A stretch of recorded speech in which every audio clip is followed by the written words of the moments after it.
Gohan and Goten aren't just Goku's kids, they represent the next stage of Saiyan evolution. Both were born with terrifying levels of potential to the point where even Goku's achievements look modest in comparison. Of course, when fans discuss who is the greater prodigy, it usually comes down to a head-to-head between two childhood versions, Gohan during the Cell games and Goten during the Buu saga.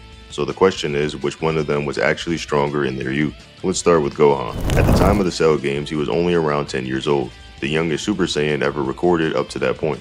Unlike most Saiyans who needed extreme emotions to trigger the transformation, Gohan pushed past the limits during his training with Goku inside the Room of Spirit and Time. Through relentless sparring and discipline, he didn't just use the Super Saiyan state, he lived in it. He and Goku essentially redefined the form, making it their base, a controlled state that they could sustain at all times without the drawbacks of fatigue or emotional strain. When the father and son finally emerged from the training, their growth stunned the Z-Fighters. Neither of them felt remotely recognizable comparable to before. What's more impressive is that Gohan, despite being a child, had already eclipsed future Gohan, his older self from future Trunks' timeline, who spent over a decade fighting and training against the androids non-stop. That version of Gohan was able to rival 17 and 18 in raw strength, though he eventually fell due to their teamwork and lack of stamina. For present Gohan to surpass that with years less experience shows just how abnormal his potential really was. Now, there's always been a debate over whether Gohan's base Super Saiyan level had actually overtaken Goku's by this point. Some argue Goku was still stronger, and others claim they were equals, and some even insist that Gohan had already surpassed him. But the clearest piece of evidence is how unimpressed Gohan was during Goku's fight against Cell. Everyone else, Vegeta, Trunks, and even Piccolo, was floored by Goku's power output. The manga outright confirms Goku was fighting at 100% of his strength, and Vegeta himself even says so. Yet Gohan quietly observed with little to no reaction.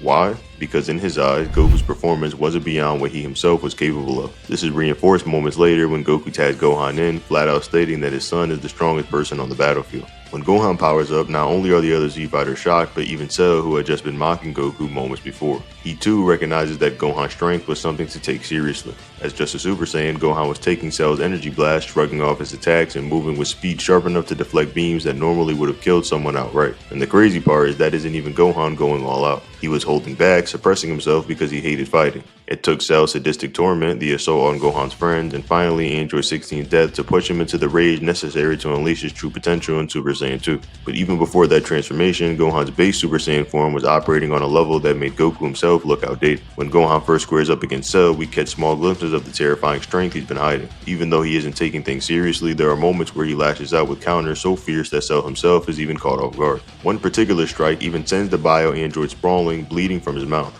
something no one else managed to accomplish up to that point. What makes this even more remarkable is that Cell had just restored himself to full stamina with a sensu bean before their fight. He was supposed to be at his absolute best, yet Gohan's restrained blows were already forcing him into the defensive. But instead of finishing the fight outright, Cell turns it into a game. To crank up the tension, he spits out the Cell Juniors, miniature monsters nearly as strong as himself, and unleashes them on the Z-Fighters. What follows is less of a battle and more of a slaughter. The likes of Piccolo, Vegeta, Trunks, and even Goku himself are brutalized by these creatures, barely able to hang on. And Gohan is forced to stand and watch, consumed by hesitation, his hidden potential locked away by his own gentle nature. It's only when Android 16 delivers his iconic speech about protecting life and sacrifices himself in the process that Gohan finally breaks free and ascends into Super Saiyan 2, a form that would ultimately obliterate Cell. Now, Super Saiyan 2 Gohan's dominance is well documented, and it's obvious he would outclass Goten without question. But the real point of interest is the level of power Gohan had before that transformation. Even as a master Super Saiyan, he was leagues above every other fighter on Earth. Trying to gauge exactly how much effort Cell used against him is tricky, but context gives us clues. Against Goku, Cell admitted he was having the fight of his life and seemed to be fighting seriously. Yet when he tested Gohan, the boy managed to parry and withstand him without ever unleashing his true strength. That suggests if Gohan had cut loose in his base Super Saiyan state, Cell would have been forced to escalate even further than he ever did against Goku. Still, it's fair to say Gohan alone wouldn't have beaten Cell without his rage-fueled breakthrough. But the fact that he needed to be provoked into Super Saiyan 2 just shows how absurd his base Super Saiyan ceiling was already. So with Gohan's foundation laid out, how does his younger brother match up? Gohan burst onto the scene during the Buu saga, the child Goku never got to raise, but who inherited an astonishing amount of raw talent. Barely 7 years old, trained mostly by Chi-Chi of all people, and casually manages to trigger Super Saiyan transformations during a sparring session with his mom.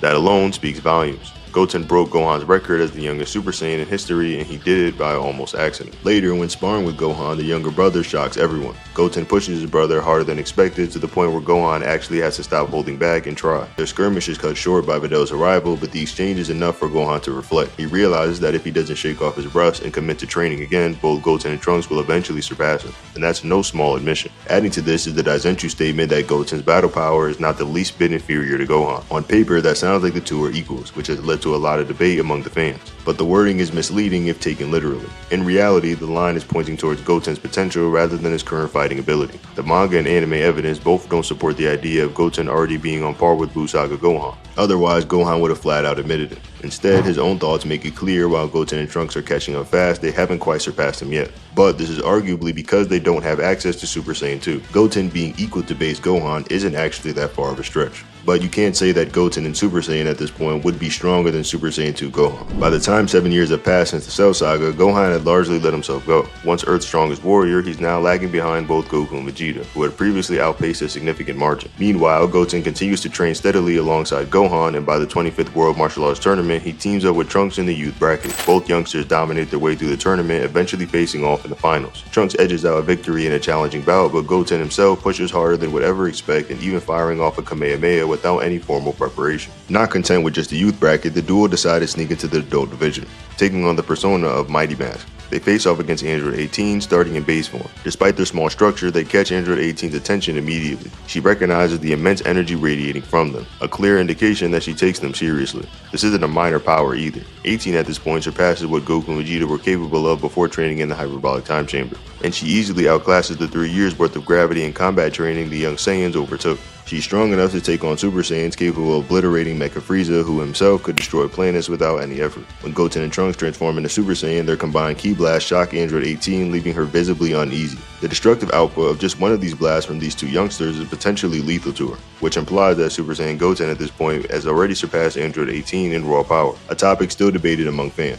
Regardless, their training continues. Android 18 used the destructive disc to reveal their true identities, forcing them to retreat, and Goten's power isn't explored in much detail further beyond this point. Goku then recruits Goten to train formally with Trunks in preparation for the fusion dance, followed by a crash course in the Room of Spirit and Time under Piccolo's supervision. He gives them 1 hour in the chamber, equivalent to roughly a week or 2 in real time, to refine their abilities. By the time they exit their fusion form, Gotenks is perfected and recognized as a being stronger than Majin Vegeta according to the Daizenshuu. While Gotenks' power is technically separate from Goten himself, it clearly demonstrates the massive strength gains both boys achieved by focusing training. So could Goten, post Room of Spirit and Time, take on Cell Saga Gohan and come out on top? Well, the answer is yes. While Dragon Ball rarely provides concrete multipliers for training outside fusion, we can approximate their growth. Gotenks, as a Super Saiyan, is universally considered capable of taking on Super Buu, suggesting that the individual contributors, Goten and Trunks, each grew roughly 7 times stronger than their previous base levels. In other words, as Super Saiyans alone, Goten and Trunks are easily 3.5 times stronger than Gohan was at the height of the Cell games.